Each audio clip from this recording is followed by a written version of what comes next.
नमस्कार मित्रों, मैं Mahendra Lilar Envira education YouTube channel पर आपका हार्दिक स्वागत करता हूं, अभिनंदन करता हूं। मित्रों, अपन पढ़ रहे हैं राजस्थान की पर्सनालिटीज़, जो मेन पर्सनालिटीज़ है, प्रमुख व्यक्तित्व है, उनको पढ़ रहे हैं अपन, जिनके अंतर्गत अपन ने पार्ट फर्स्ट के अंदर जो है कई व्यक्तित्व को पढ़ लिया है। आज अपन जिस व्यक्तित्व को पढ़ेंगे वो किसानों की दृष्टि से बहुत इंपॉर्टेंट है और उसको पहले अपन ने पढ़ा भी है। इसके लिए जो है अपन शॉर्ट में थोड़ा सा पढ़ रहे हैं और वह है व्यक्तित्व कौन सा? विजय सिंह पथिक। विजय सिंह पथिक जो है वह आज अपन स्टार्ट करते हैं इनको।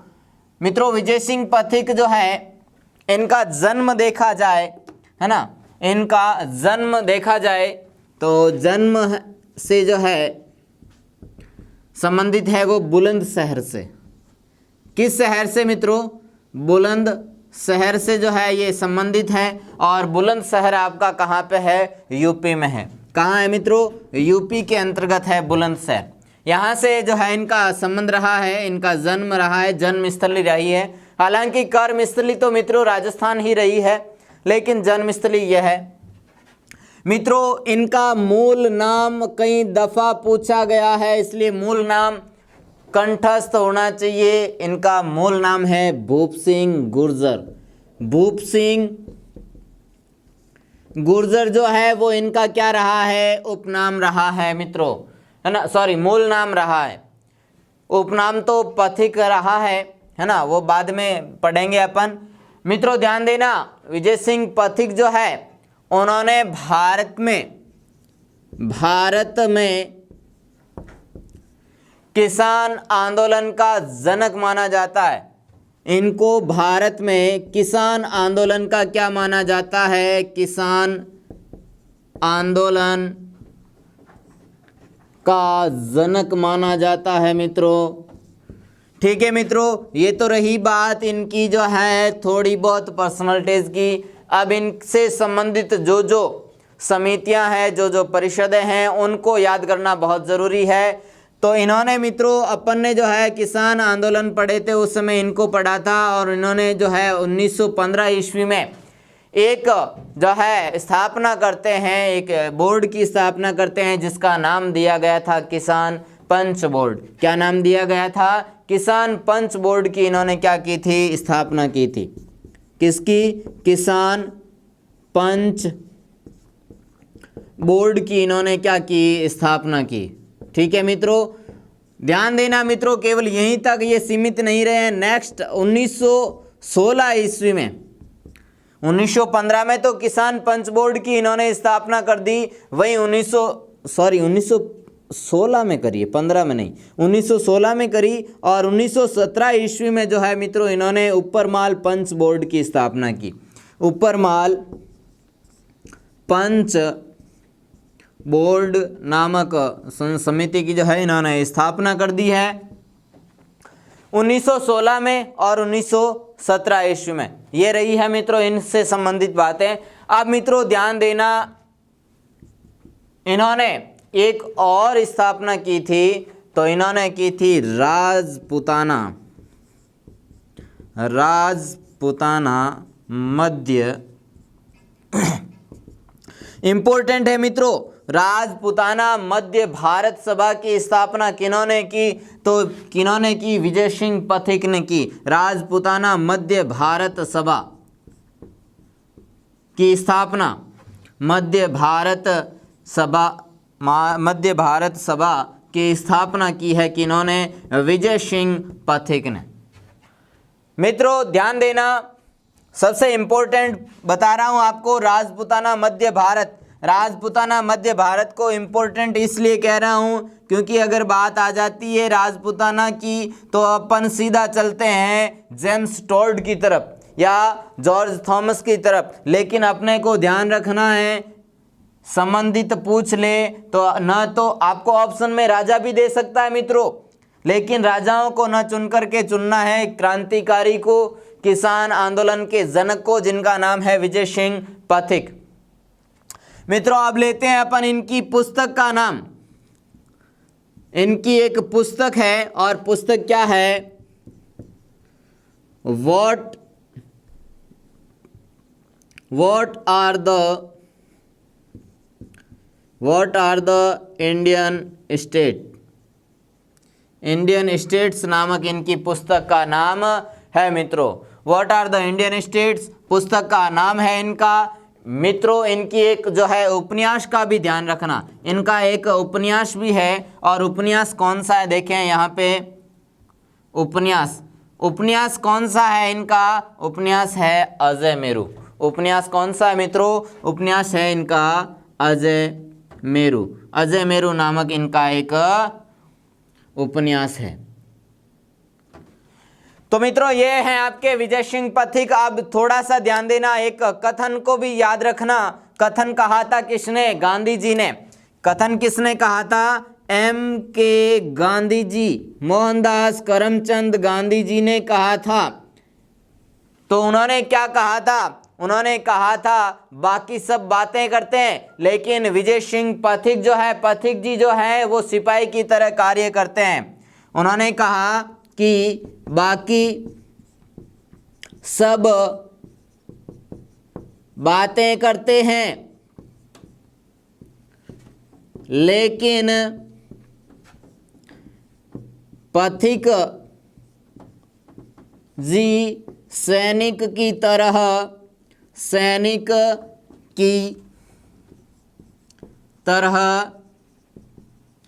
कार्य करते हैं। ये बात कही थी किसने मित्रों, गांधी जी ने कही थी। किन के बारे में कही थी, विजय सिंह जी पथिक के बारे में कही थी। मित्रों अब जो है अपन आगे बढ़ते हैं और आगे बढ़ने से पहले थोड़ा सा आप इसका स्क्रीनशॉट ले लीजिए, क्योंकि जब तक स्क्रीनशॉट नहीं लोगे, जब तक लिखोगे नहीं, वीडियो बार बार देखना पड़ेगा। तो बार बार का झंझट खत्म करना है और नोट्स को जो है स्थायी रूप से बना लेना है। तो अब आपने स्क्रीनशॉट ले लिया होगा मित्रों। अब अपन बढ़ते हैं नेक्स्ट।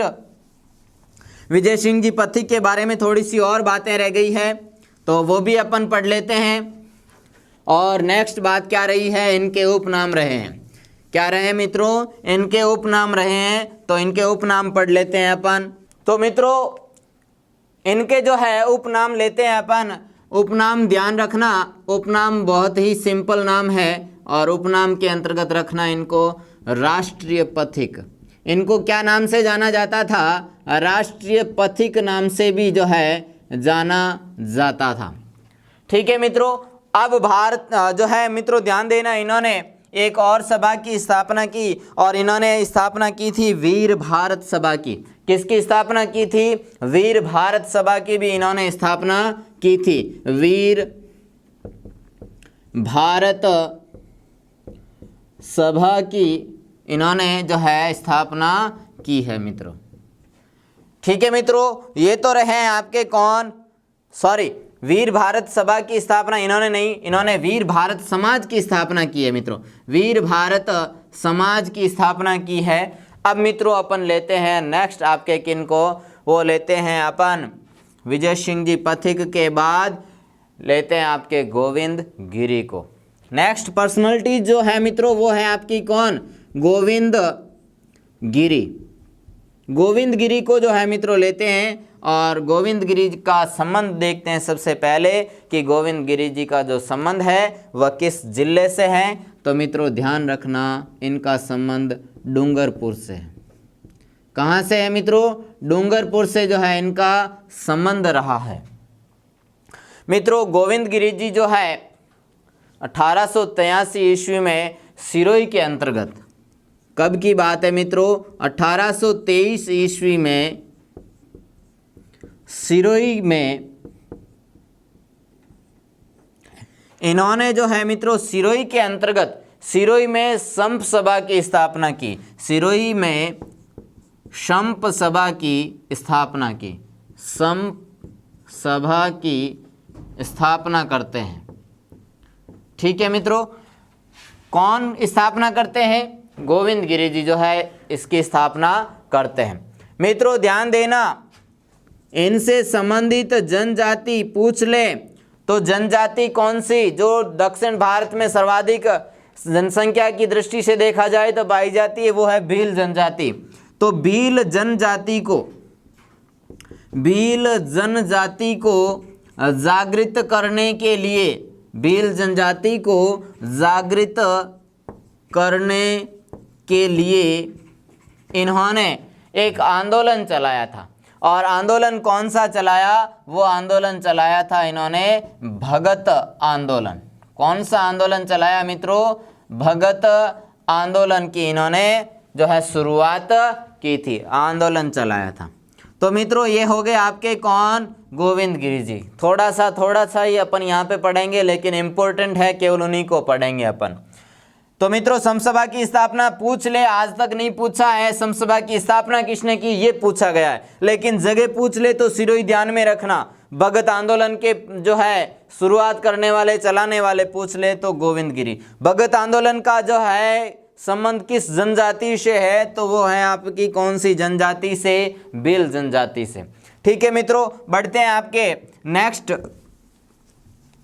व्यक्तित्व पर। और नेक्स्ट व्यक्तित्व आपके सामने है पहला विजय सिंह पथिक। अभी आपने पढ़ा किसको? गोविंद गिरी जी को। अब अपन पढ़ेंगे सेठ दामोदर दास राठी को। किसको पढ़ेंगे मित्रों? सेठ दामोदर दास राठी को। सेठ दामोदर दास राठी जो है मित्रों, उनके बारे में अभी पढ़ लेते हैं अपन।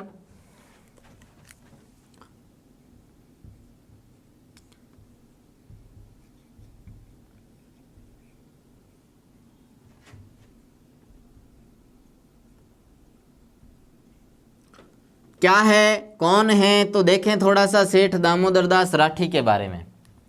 मित्रों सेठ दामोदर दास राठी का जो जन्म की बात करें अपन, जन्म से संबंधित या जन्म स्थान आपको पूछ ले तो वो है आपका पोखरण जिला।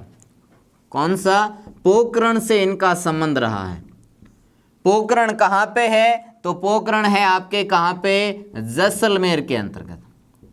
यानी इनकी जन्मस्थली से संबंधित जिला पूछ लिया तो जिला हो गया कौन सा? सेठ दामोदर दास राठी का जन्म जिला वो हो गया जैसलमेर। जगह पूछ ली जाए तो वो है आपकी कौन सी? पोखरण के अंतर्गत। मित्रों इनको जो है सेठ दामोदर दास राठी को जो है राजस्थान का लौह पुरुष कहा जाता है। राजस्थान का लौह पुरुष कहा गया है। ठीक है मित्रों, ध्यान देना आगे, इनको राजस्थान का लौह पुरुष कहा गया है। और ब्यावर के अंतर्गत, कहाँ पे मित्रों? ब्यावर। ब्यावर कहाँ पे? अजमेर के अंदर। ब्यावर में इन्होंने जो है प्रथम, राजस्थान की प्रथम सूती वस्त्र मिल की स्थापना की थी। ब्यावर में राजस्थान की प्रथम सूती वस्त्र मिल की स्थापना की, जिसका नाम क्या रखा गया था? प्रथम मिल का वो रखा गया था द कृष्णा मिल। राजस्थान की प्रथम सूती वस्त्र मिल द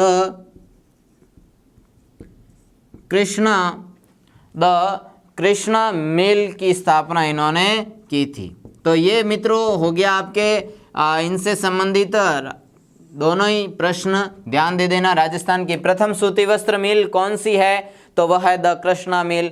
कहाँ पे स्थित है? ब्यावर में। किसने स्थापित करवाई थी? सेठ दामोदर दास राठी ने। ठीक है मित्रों, आप ध्यान देना मित्रों, सेठ दामोदर दास राठी जो हैं उनको और क्या कहा जाता है? तो इनको कहा जाता है सहस्त्र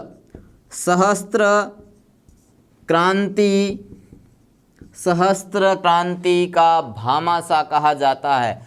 सहस्त्र क्रांति का क्या कहा जाता है? भामाशाह कहा जाता है। ठीक है मित्रों, अब देखें मित्रों यहाँ पे और सेठ दामोदर दास राठी के बारे में थोड़ा सा देख लेना कि ब्यावर में, क्योंकि इनकी कर्म स्थली मित्रों रही है ब्यावर, तो ब्यावर के अंतर्गत मित्रों फिर से थोड़ा सा ध्यान देना। ब्यावर में इन्होंने एक और स्थापना की है। किसकी स्थापना की है? तो उन्होंने जो है सनातन धर्म, ब्यावर में सनातन धर्म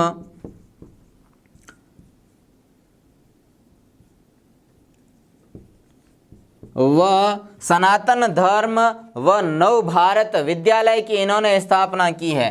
नव भारत विद्यालय कि इन्होंने क्या की है, स्थापना की है। किन्होंने, वो की है आपके सेठ दामोदर दास राठी ने। मित्रों ध्यान रखना, सन 1916 में भारत स्तर पर भी और राजस्थान में भी सन 1916 में जो है ब्यावर में इनसे संबंधित प्रश्न पूछ ले, जन्म को छोड़ करके बाकी कहीं का भी इनसे संबंधित प्रश्न पूछ ले तो वो अधिकतर आप ब्यावर ही रखना। तो ब्यावर में इन्होंने क्या किया, ब्यावर में इन्होंने होम रूल लीग आंदोलन चलाया। होम रूल आंदोलन या होम रूल लीग की इन्होंने स्थापना की है। होम रूल लीग की स्थापना राजस्थान में करने वाले हैं आपके कौन, सेठ दामोदर दास राठी। मित्रों अगर होम रूल लीग से संबंधित प्रश्न इंडिया लेवल का पूछ ले तो पहली बार होम रूल लीग आंदोलन जो है एनी बेसेंट। फिर मित्रों ध्यान देना, होम रूल लीग की स्थापना से संबंधित प्रश्न अगर राजस्थान का पूछ ले तो फिर से कह रहा हूं सेठ दामोदर दास राठी को पक्का याद रखिएगा। मित्रों सेठ दामोदर दास राठी के बारे में थोड़ी सी और ध्यान होना चाहिए आपको, क्योंकि इन्होंने जो है देवनागरी लिपि जो है उसको मान्यता दिलाने के लिए या उसको लागू करने के लिए उन्होंने एक और स्थापना की थी। किसकी, तो उन्होंने स्थापना की थी सेठ दामोदर दास राठी ने नागरी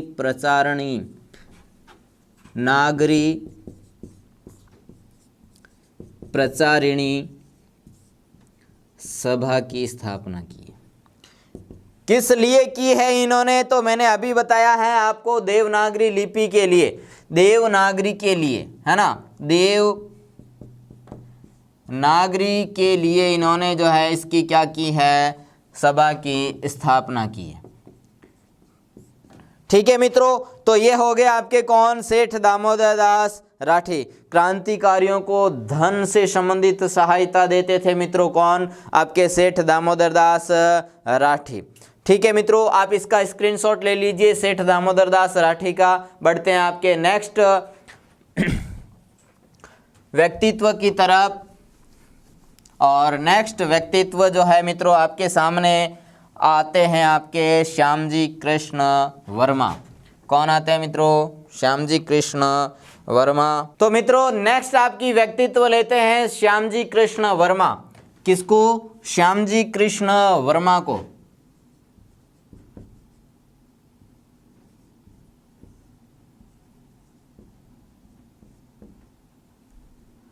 श्यामजी कृष्ण वर्मा वैसे तो मित्रों इंडिया लेवल पर पढ़ते हैं अपन इसको, लेकिन अपने राजस्थान के दृष्टि से भी इनको पढ़ेंगे यहाँ पे।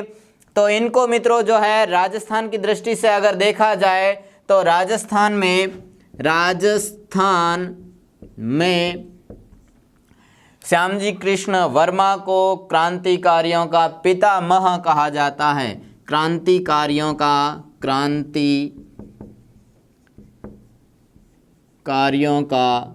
क्या कहा जाता है, पितामह कहा जाता है। पितामह कौन होते हैं मित्रों, पता है आपको, दादाजी जिनको कहते हैं अपन, वो होते हैं आपके कौन, पितामह।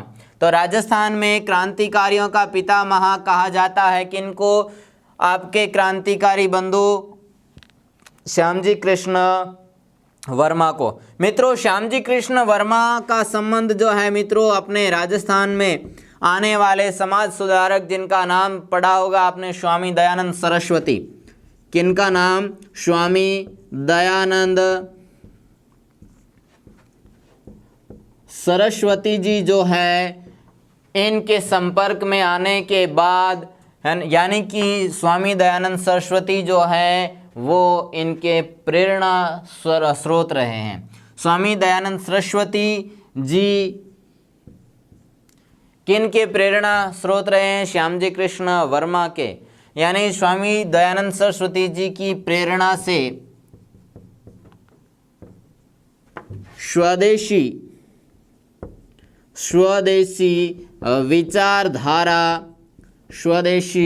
विचारधारा के प्रबल समर्थक बन गए थे, प्रबल समर्थक बन चुके हैं कौन? आपके श्यामजी कृष्ण वर्मा। मित्रों, श्यामजी कृष्ण वर्मा से संबंधित बहुत इंपॉर्टेंट बात वह पढ़नी है आपको, वह पढ़नी है। घटना है सन 1904 ईस्वी की। कब की घटना है मित्रों? सन 1904 ईस्वी में। कहाँ पे? लंदन में। इन्होंने जो है लंदन में इंडिया हाउस की स्थापना की है। लंदन में इंडिया हाउस की स्थापना की। किन्होंने स्थापना की है? श्यामजी कृष्ण वर्मा ने। यहाँ पे मित्रों ध्यान देना, भारतीय जो क्रांतिकारी होते थे उनको स्कॉलरशिप देकर के वो लंदन बुलाते थे और वहाँ पे जो है उनको क्रांतिकारी शिक्षा दी जाती थी। अब बढ़ते हैं इसका मित्रों स्क्रीनशॉट ले लीजिए आप, और बढ़ते हैं आपके बारठ परिवार की तरफ से, है ना, जो अपने राजस्थान के प्रमुख व्यक्तित्व में सबसे महत्वपूर्ण माने जाएंगे। पूरा की पूरा परिवार देश की रक्षा के लिए जो है न्यौछावर हो जाता है। उनमें अपन सबसे पहला व्यक्तित्व लेंगे किसको? केसरी सिंह बारठ को। किसको लेंगे मित्रों? केसरी सिंह बारठ को लेते हैं अपन। तो केसरी सिंह बारठ जो है मित्रों, वो केसरी सिंह बारठ से संबंधित क्या क्या घटनाएं हैं अपने को पढ़नी है। तो सबसे पहली बात मित्रों, इनके जो है उपनाम पढ़ते हैं। केसरी सिंह जी बारठ के उपनाम जो है वो क्या क्या है? तो पहला है कि इनको योगी पुरुष कहा जाता है। इनको क्या कहा जाता है? इनको योगी पुरुष कहा जाता है। किनको? केसरी सिंह जी बारठ को योगी पुरुष कहा जाता है। और साथ ही साथ इनको मेवाड़ के केसरी भी कहते हैं। मेवाड़ के केसरी है कौन? आपके केसरी सिंह बारठ। मेवाड़ केसरी नाम से भी इनको जाना जाता है मित्रों। और ध्यान देना मित्रों, इनको जो है राजस्थान केसरी भी कहा जाता है। चाहे मेवाड़ केसरी कहो चाहे राजस्थान केसरी कहो, दोनों ही एक ही व्यक्ति हैं। ठीक है मित्रों। और अगर बात कर ली जाए इनके बारे में अपन, तो वो पढ़ते हैं आप जो है इनकी पुस्तकों के बारे में। इनकी पुस्तकें कौन कौन सी है? तो वो पुस्तकों के बारे में अपन पढ़ते हैं। ध्यान देना मित्रों, पुस्तकें जो है, पहली पुस्तक है प्रताप चरित्र। पहली पुस्तक है इनकी कौन सी? प्रताप। पहली पुस्तक है प्रताप चरित्र। फिर मित्रों इनकी दूसरी पुस्तक की बात की जाए तो दूसरी पुस्तक जो आपके मारवाड़ के वीर योद्धा से संबंधित है वो है दुर्गादास चरित्र। दुर्गादास चरित्र से संबंधित इनकी पुस्तक है मित्रों। और मित्रों रूठी रानी भी इनकी क्या है? पुस्तक का नाम है। हालांकि रूठी रानी किसे कहा जाता है वो आपने पढ़ लिया है ना। उमा देवी को कहा जाता है, जसवंत देव को कहा जाता है, या किसको कहा जाता है? तो जसवंत देव को कहा जाता है। अब अगर मित्रों बात की जाए, एक और इनकी पुस्तक है, वो पुस्तक है क्या? राज सिंह चरित्र।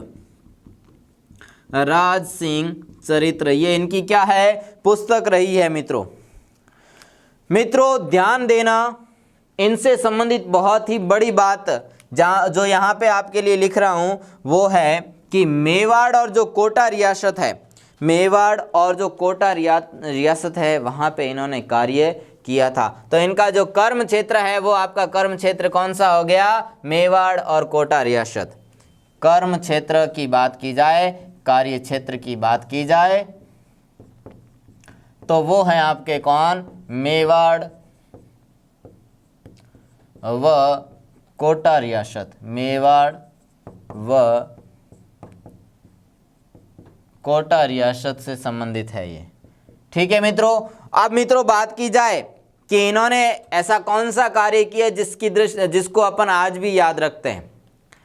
तो मित्रों इन्होंने जो है एक कार्य किया था, सबसे पहला कार्य किया कि इन्होंने हजारीबाग जेल जो थी वहाँ पे ये बंदी स्वरूप रहे हैं, यानी कि बंदी बनाए गए हैं इन्होंने इनको। अगर बात करें अपन मेवाड़ की दृष्टि से तो 1903 ईस्वी की बात करेंगे अपन। और 1903 ईस्वी में जो है मित्रों यहाँ के मेवाड़ के शासक है कौन? फतेह सिंह। मेवाड़ के शासक हैं कौन मित्रों? महाराणा फतेह सिंह। और मेवाड़ के महाराणा जो फतेह सिंह है वो लॉर्ड कर्जन। लॉर्ड कर्जन के दिल्ली दरबार में, लॉर्ड कर्जन जब दिल्ली दरबार आयोजित करता है तो फतेह सिंह जो है, महाराणा फतेह सिंह जो है वो भी शामिल होने के लिए जाते हैं। फतेह सिंह जाते हैं लॉर्ड कर्जन। मित्रों लॉर्ड कर्जन का ध्यान रखना, लॉर्ड कर्जन द्वारा जो है स्थापित किया जा रहा, आयोजित करवाया जा रहा है क्या? दिल्ली दरबार। इस दिल्ली दरबार में ये क्या करने जा रहे हैं? वहां पे भाग लेने के लिए जा रहे हैं। पता चल गया किनको? केसरी सिंह जी बारठ को। तो इन्होंने कहा कि भाई ये क्या कर रहे हैं महाराणा फतेह सिंह, है ना? तो इसीलिए इनको रोकने के लिए इन्होंने जो है चेतावनी लिखी है। चेतावनी में क्या लिखी है? चेतावनी में लिखे हैं आपके चेतावनी रा चुंगटिया। चेतावनी रा चुंगटिया नामक 16 लिखे हैं इन्होंने। चेतावनी रा चुंगटिया 16 या श्लोक होते हैं मित्रों, सूक्त होते हैं। तो इन्होंने जो है 16 लिखे हैं। चेतावनी रा चुंगटिया नामक 16 की रचना किसने की? केसरी सिंह जी बारठ ने की है।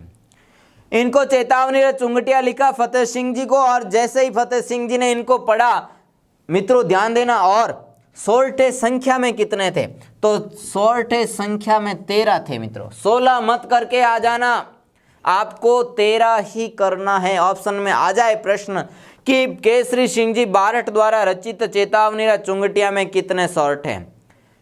13, 14, 15, 16 आपको ऑप्शन में दे दिया, तो आपको 13 ही करके आना मित्रों। 16 करोगे गलत हो जाएगा। तो जैसे ही इन्होंने चेतावनी रा चुंगटिया पढ़ा, इन्होंने मना कर दिया, मैं इस दिल्ली दरबार में कैसे जाऊं, क्योंकि मेरे पूर्वज जो थे वो तो इतनी शान के साथ उन्होंने राज किया, कभी मुगलों की जो है अधीनता को स्वीकार नहीं किया। तो मैं अंग्रेजों के सामने जो है उनका स्वागत करने के लिए जाऊं, मेरे से बड़ा मूर्ख कोई नहीं है। तो इन्होंने जो है मित्रों जो है रुक गए, ये नहीं गए हैं यहाँ पे। मित्रों ध्यान देना कि जो केसरी सिंह जी बारठ हैं, केसरी सिंह जी जो बारठ है वो शाहपुरा भीलवाड़ा से इनका संबंध है। शाहपुरा भीलवाड़ा के अंदर जो है वहाँ से इनका क्या रहा है? संबंध रहा है। मित्रों हमारे देश के बड़े क्रांतिकारी जिसका नाम आपने सुना होगा, रास बिहारी बोस। क्या नाम सुना है आपने? रास बिहारी बोस। इन्होंने जो है रास बिहारी बोस ने क्या इनके लिए एक वक्तव्य कहा था कि इन्होंने कहा था कि एकमात्र परिवार, है ना, क्या कहा था? एकमात्र बारठ परिवार जो है, एकमात्र बारठ परिवार है जिसने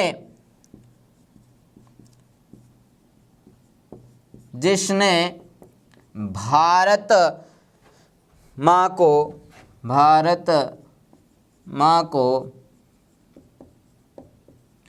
आज़ाद कराने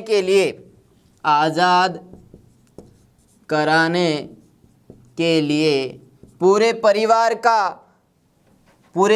को झोंक दिया, या पूरे परिवार का बलिदान कर दिया, पूरे परिवार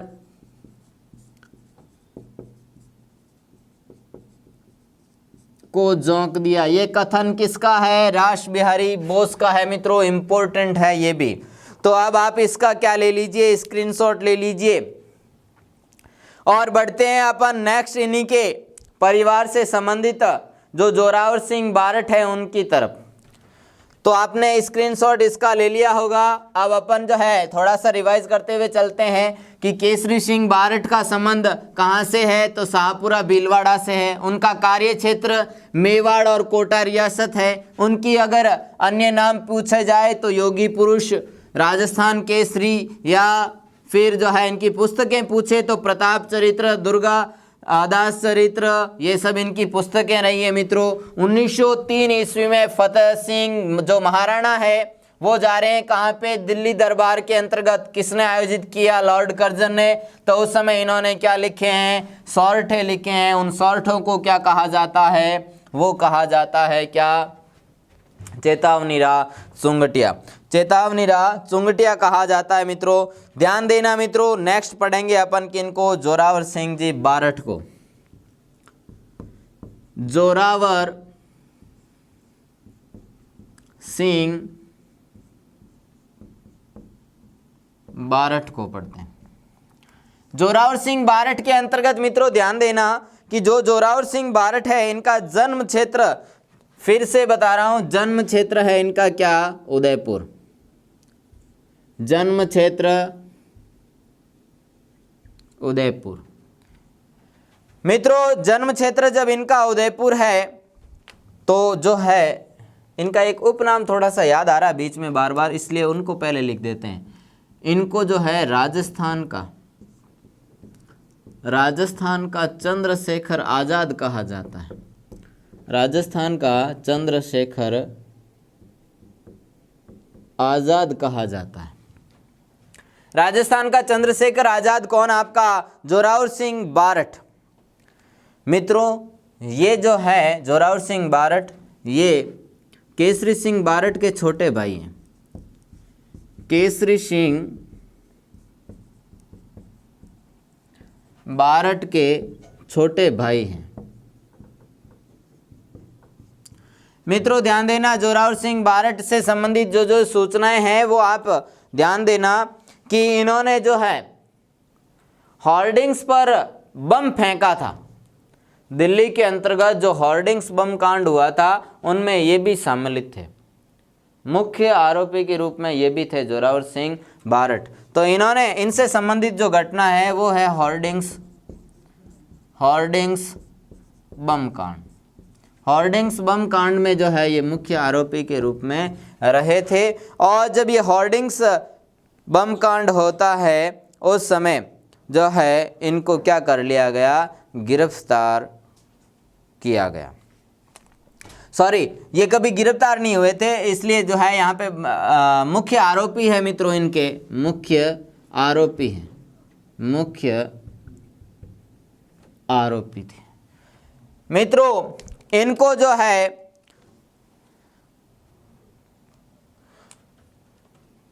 जब गिरफ्तार नहीं किया गया, जब ये भूमिगत हो गए, अंग्रेजों के हाथ नहीं लगे, उस समय मित्रों इन्होंने अपना नाम परिवर्तित किया था। और नाम परिवर्तन करके क्या रख दिया, अमरदास वैरागी। इन्होंने नाम क्या रखा मित्रों, अमरदास वैरागी नाम से जो है इन्होंने अपना नाम रखा था। नाम से भी इनको जानते हैं, नाम से भी जानते हैं। राजस्थान का चंद्रशेखर अमरदास वैरागी नाम से जो है जोरावर सिंह बारठ जाने जाते हैं। होर्डिंग्स बम कांड से संबंधित है मित्रों, यानी कि देश का जो बारठ परिवार है बहुत इम्पोर्टेंट है। रासबिहारी बोस ने ठीक ही कहा था, भारत माता को आज़ाद कराने के लिए एकमात्र परिवार जिसने पूरे परिवार को झोंक दिया था वो है आपका कौन सा, के बारठ परिवार। अब अपन लेते हैं मित्रों इन्हीं के प्रताप से, सॉरी इन्हीं के बारठ परिवार से अगले मुख्य जो आपके हैं व्यक्तित्व, वो हैं आपके कौन, प्रताप सिंह बारठ। कौन है मित्रों, प्रताप सिंह बारठ हैं। प्रताप सिंह बारठ। मित्रों प्रताप सिंह बारठ के बारे में अगर बात की जाए तो प्रताप सिंह बारठ जो हैं वह अपने चाचा और अपने पिता की भांति वो भी जो है बहुत बड़े क्रांतिकारी थे। यानी कि केसरी सिंह बारठ के पुत्र हैं ये, केसरी सिंह बारठ के पुत्र हैं। और बारठ के तो हैं ये पुत्र और भतीजे हैं किनके, जोरावर सिंह बारठ के ये क्या हैं, भतीजे हैं। मित्रों बनारस षड्यंत्र केस जो हुआ था, बनारस षड्यंत्र केस हुआ था, उनमें जो है इनका नाम भी लिया जाता है, प्रताप सिंह बारठ का भी। यानी कि इनका संबंध रहा है किससे, तो इनका संबंध रहा है बनारस षड्यंत्र केस से। बनारस षड्यंत्र केस अपन जो है इंडिया हिस्ट्री जो पढ़ते हैं उनमें पढ़ेंगे अपन विस्तार रूप से। बनारस षड्यंत्र केस में नाम है इनका। ठीक है मित्रों, बनारस षड्यंत्र केस से संबंधित है, लेकिन बरेली जेल जो है, बरेली जेल में ये जो है मित्रों क्या हो जाते हैं, पकड़ लिए जाते हैं, इनको वहाँ पे बरेली जेल में रखा जाता है बनारस षड्यंत्र केस के कारण। तो बरेली जेल में इनको क्या दिया जाए, इनको क्या किया जाता है, प्रताड़ित किया जाता है और वहीं पे इनकी क्या हो जाती है, मृत्यु हो जाती है। तो बरेली जेल में प्रताड़ित करने के कारण, प्रताड़ित करने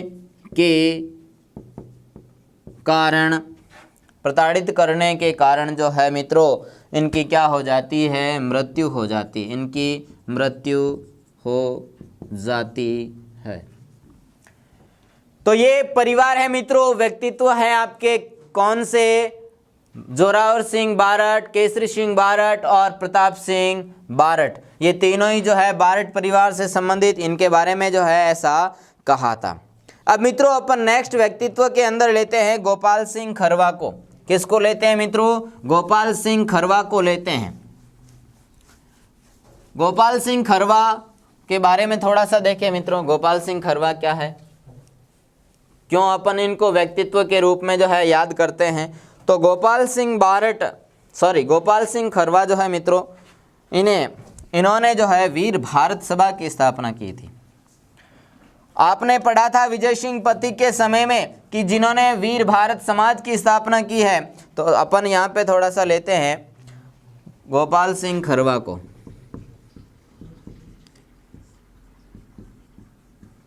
गोपाल सिंह खरवा को लेते हैं। गोपाल सिंह खरवा जो है मित्रों, इनका संबंध रहा है आपके कहाँ से, राजस्थान से, जिन्होंने सशस्त्र क्रांति के जनक कहा जाता है। सहस्त्र क्रांति अलग, सशस्त्र क्रांति अलग। तो मित्रों अब जो है अपन लेते हैं आपके गोपाल सिंह खरवा, जिनको वीर भारत सभा के स्थापनाकर्ता के रूप में भी जानते हैं अपन। इन्होंने वीर भारत सभा की भी क्या की है, स्थापना की है। और मित्रों इन्होंने जो है जब भारत के अंतर्गत रास बिहारी बोस ने पूरे भारत में एक साथ क्रांति करने की जब योजना बनाई थी, 21 फरवरी 1915 का दिन जो है तय किया था, उसमें योजना बनाने वाले गोपाल सिंह खरवा भी थे, है ना मित्रों। पूरे भारत के अंतर्गत इन्होंने जो सशस्त्र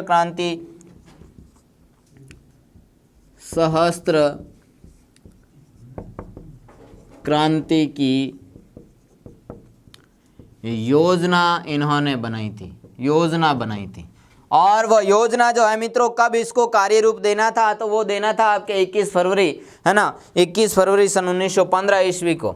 21 फरवरी सन 1915 ईस्वी को जो है सशस्त्र क्रांति होनी थी, उसकी जो योजना बनाई गई थी वो बनाई गई थी आपके किसके द्वारा, वो बनाई गई थी गोपाल सिंह खरवा के द्वारा। मित्रों जब क्रांति का पर्दाफाश हो जाता है, इस योजना की जो सीक्रेसी थी, जब वह सीक्रेसी खत्म हो गई तो इनको क्या कर लिया गया, जेल में डाला गया, है ना। और जेल में डाला गया, कौन सी जेल में, तो इनको जो है टॉडगढ़ जेल में डाला गया था। टॉडगढ़ जेल में डाला गया। ये टॉडगढ़ जेल आपके कहाँ पे है, तो वो है आपके अजमेर में। कहाँ पे है मित्रों, अजमेर में जो है इनको डाला गया था। और ये जो है मित्रों यहाँ से 9-2-11 हो जाते हैं, फरार हो जाते हैं। जब ये टॉडगढ़ जेल से फरार हो जाते हैं तो इनको फिर से पकड़ लिया जाता है, फिर उसी जेल के अंदर इनको क्या कर दिया जाता है, डाल दिया जाता है। ये थे आपके कौन, गोपाल सिंह खरवा, जिनका क्रांतिकारी थे रास बिहारी बोस। इन रास बिहारी बोस के साथ जो है सीधा संबंध रहा है। अब मित्रों जो है लेंगे आपके व्यक्तित्व को, टीकाराम जी पालीवाल को। किसको लेंगे मित्रों? टीकाराम जी पालीवाल को लेंगे अपन। टीकाराम जी पालीवाल के बारे में आपने मित्रों बहुत कुछ पढ़ा है, तो थोड़ा सा टीकाराम जी पालीवाल के बारे में भी देख लेते हैं अपन। तो मित्रों अपन टीकाराम पालीवाल जी से पढ़ने से पहले जो है अपन थोड़ा सा सीकर के दो विशेष व्यक्तित्व को पढ़ लेते हैं। और दो विशेष व्यक्तित्व हैं आपके, कौन से? डूंग जी और जवाहर जी, और जवाहर जी। मित्रों डूंग जी और जवाहर जी जो है कहाँ के हैं? तो डूंग जी और जवाहर जी जो है इनका जो कार्य क्षेत्र है वो है आपका कौन सा? सीकर। जिला है मित्रों कौन सा? सीकर। सीकर से जो है इनका संबंध रहा है मित्रों, डूंग जी और जवाहर जी। ये कब प्रसिद्ध हो जाते हैं मित्रों? प्रसिद्ध हो जाते हैं आपके 1857 ईस्वी का। 1857 ईस्वी का जो स्वतंत्रता संग्राम था, स्वतंत्रता जो संग्राम था, वो स्वतंत्रता संग्राम के समय में जो है ये दोनों प्रसिद्ध होते हैं। और प्रसिद्ध कहते हैं कैसे होते हैं? तो जो डूंग जी है मित्रों, इन डूंग जी को जो है अंग्रेजों ने क्या कर दिया? डूंग जी को अंग्रेजों ने क्या किया? बंदी बना लिया। और बंदी बना करके उनको कहाँ रखा गया? उनको रखा गया अंग्रेजों ने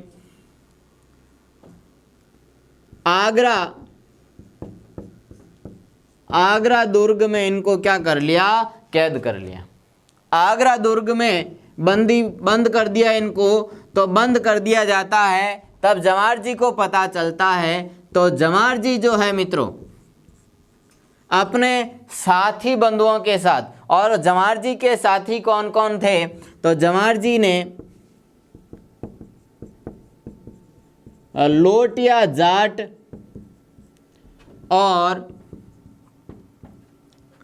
और कर्णा मीणा जो था उनकी सहायता से, कर्णा मीणा की सहायता से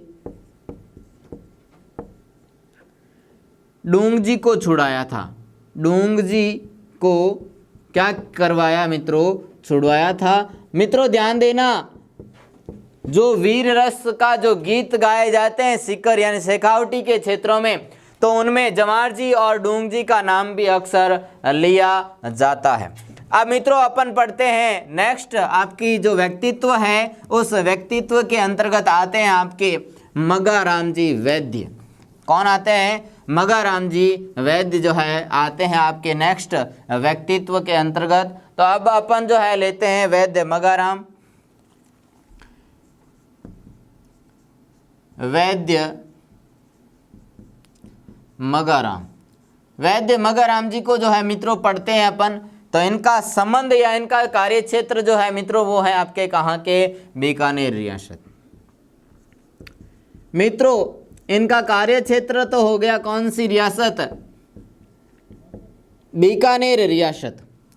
बीकानेर रियासत में जो है आज़ादी, बीकानेर में आज़ादी के जो आंदोलन करने वाले हैं वो हैं जनक माने जाते हैं।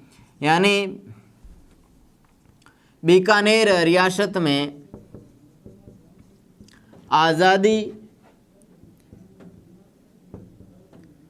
आज़ादी के आंदोलन के जनक माने जाते हैं। आज़ादी आंदोलन के क्या माने जाते हैं? आज़ादी आंदोलन के जो है जनक माने जाते हैं कौन? मगाराम जी वैद्य। मगाराम जी वैद्य माने जाते हैं। बात करते हैं मित्रों 1936 ईस्वी की। कब की बात है? 1936 ईस्वी में इन्होंने बीकानेर में क्या किया? इन्होंने बीकानेर में जो है बीकानेर प्रजामंडल की क्या की? स्थापना की। बीकानेर प्रजामंडल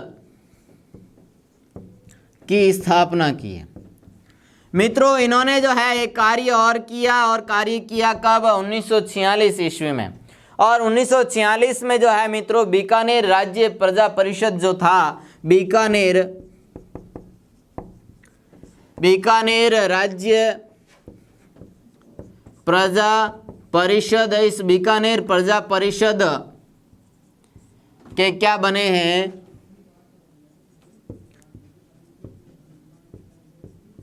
अध्यक्ष बनते हैं मित्रों। कौन? मगाराम जी, वैद्य मगाराम जी।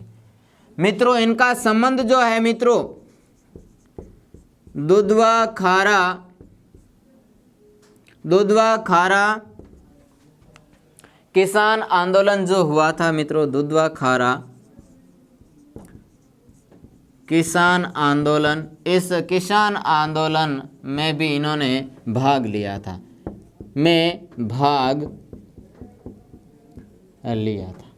तो मित्रों ये हैं आपके कौन? वैद्य मगाराम जी, जिनका जो है ये वर्णन है, थोड़ा सा एग्जाम की दृष्टि से पुटअप होने वाले प्रश्न है। अब मित्रों लास्ट बचा है आपके कौन? टीकाराम जी पालीवाल, है ना। थोड़ा सा टीकाराम जी पालीवाल को भी देख लीजिए, अपने अंतिम व्यक्तित्व के रूप में पढ़ेंगे अपन इनको। अंतिम व्यक्तित्व है आपके सामने ही टीकाराम पालीवाल। अब देखें मित्रों टीकाराम जी पालीवाल कौन थे, क्या है? तो मित्रों टीकाराम जी पालीवाल के बारे में इतना ही कहना चाहूँगा कि सन 1929 ईस्वी में, कब की बात है मित्रों? सन 1929 ईस्वी की बात है। 1929 ईस्वी में ये जो है वो दिल्ली के अंदर, जगह ध्यान रखना मित्रों, दिल्ली में विद्यार्थी यूथ लीग की स्थापना करते हैं। दिल्ली में विद्यार्थी यूथ लीग की क्या करते हैं? स्थापना करते हैं। ठीक है मित्रों, अगर बात करें अपन टीकाराम पालीवाल की नेक्स्ट स्टेप की, तो वो बढ़ते हैं अपन 1938 ईस्वी में। 1938 ईस्वी में ये जो है मित्रों अपने राजस्थान का जो पूर्वी क्षेत्र है, सवाई माधोपुर वाला, सवाई माधोपुर, यहाँ पे मित्रों सवाई माधोपुर में ये जो है राजनीतिक गतिविधियों में भाग लेना शुरू कर देते हैं। सवाई माधोपुर में राजनीतिक गतिविधियों में भाग लेना शुरू कर देते हैं, भाग लेते हैं, है ना मित्रों। इनसे संबंधित जो इम्पोर्टेंट है, वेरी इम्पोर्टेंट, वो अब यहाँ पे मैं लिख रहा हूँ आपके सामने। 3 मार्च सन 1957 की बात है।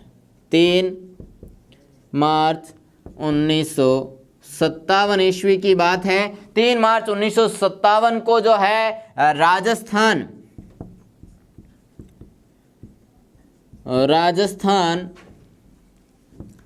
के प्रथम निर्वाचित मुख्यमंत्री बनते हैं। प्रथम निर्वाचित मुख्यमंत्री बनते हैं आपके कौन? टीकाराम जी पालीवाल। ठीक है मित्रों, तो राजस्थान के प्रथम निर्वाचित मुख्यमंत्री बन गए आप कौन? टीकाराम जी पालीवाल। कब बन गए? 3 मार्च सन 1957 ईस्वी को।